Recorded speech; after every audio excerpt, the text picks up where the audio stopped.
vida só é possível porque precisamos constantemente de energia.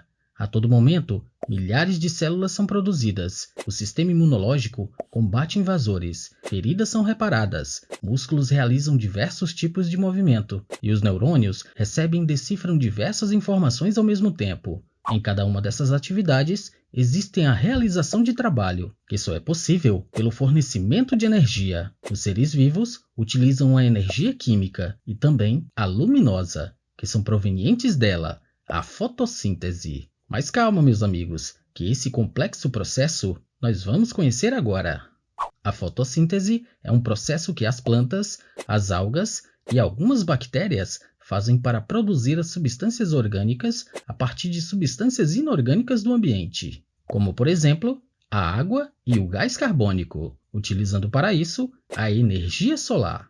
As ondas solares transmitem energia. A luz branca, que é a união de um conjunto de cores, lembra do arco-íris, né? Pois é, meus amigos, a união dessas cores forma a luz branca. Daí vem a pergunta: vocês sabem por que as plantas têm uma cor verde? Vamos lá! Nos cloroplastos das plantas existem pigmentos fotossintéticos que são chamados de clorofila. Esses pigmentos absorvem muito bem certos tipos de luz, como por exemplo as luzes vermelha, a laranja, a azul e a violeta. E sabe qual cor a clorofila reflete em grande parte? A cor verde. Isso mesmo. Além de absorver pouca energia, a cor verde que vemos nas plantas é justamente o reflexo desta cor não absorvida. As plantas e os demais seres fotossintetizantes usam a fotossíntese para produzir açúcares. Uma parte desses açúcares produzidos ficam armazenados na própria planta, e a outra parte pode ser usada para sua respiração. Esse combustível de energia é suficiente para o seu crescimento e para manter as suas demais funcionalidades.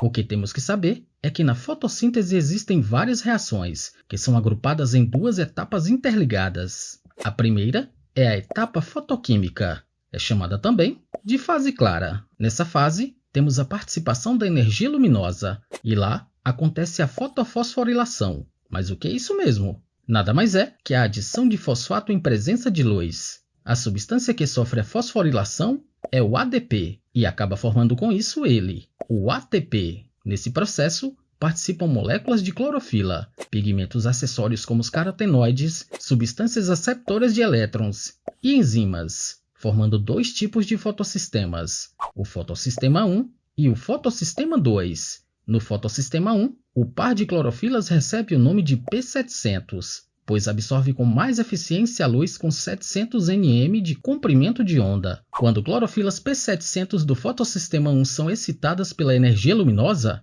elétrons saem da molécula e são transferidos para uma substância aceptora de elétrons. Essa substância transfere os elétrons para outra substância, formando uma cadeia de transporte de elétrons. Entre essas substâncias de transporte estão eles, os citocromos.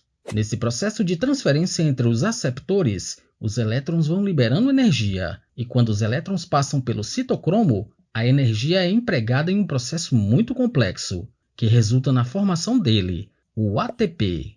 Como os elétrons retornam para as moléculas de clorofila do mesmo fotossistema, chamamos isso de fotofosforilação cíclica. Mas quando os elétrons não retornam para as clorofilas dos fotossistemas dos quais saíram, estamos falando da fotofosforilação acíclica. Já no fotossistema 2, o par de clorofilas A recebe o nome de P680, pois absorve com mais eficiência a luz com 680 nm de comprimento de onda. Nessa fase, participam os dois fotossistemas, o 1 e o 2, além da fotólise da água, que nada mais é que a quebra de molécula de água na presença de luz solar. Isso acaba liberando prótons de hidrogênio+, e também o gás oxigênio.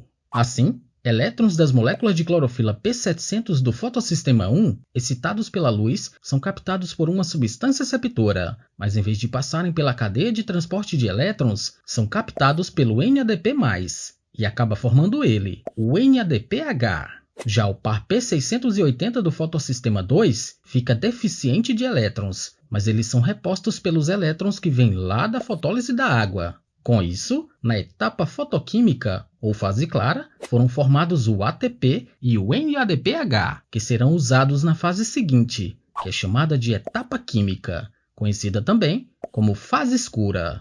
Essa fase acontece sem a presença da luz solar.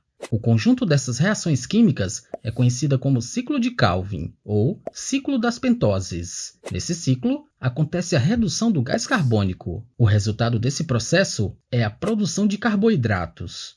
Esse processo ocorre no estroma do cloroplasto, por meio de uma série de reações químicas. Glicídios são sintetizados a partir do gás carbônico e dos hidrogênios que foram produzidos na fase fotoquímica. A energia utilizada para essa síntese vem do ATP, que foi produzido na fase anterior. Essa conversão de gás carbônico em um glicídio é chamado de fixação do carbono. Os carboidratos produzidos na fotossíntese vão suprir a necessidade da planta, com energia química e carbono, que serão necessários para sintetizar outras moléculas orgânicas, como os aminoácidos e os ácidos graxos. Após todo esse processo da fase escura, são liberados o ADP e o NADP+, reiniciando o ciclo da fotossíntese.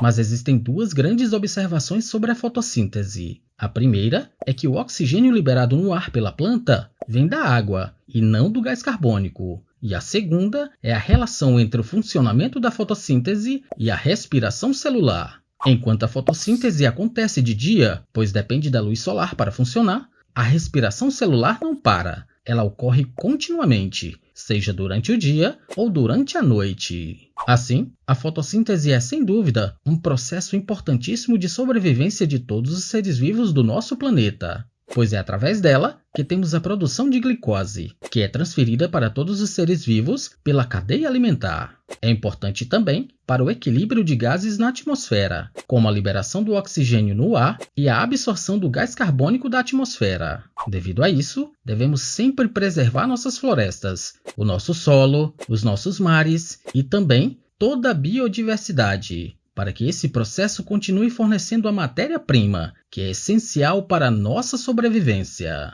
Essa é a fotossíntese, e esse é mais um vídeo aqui do canal Ciências.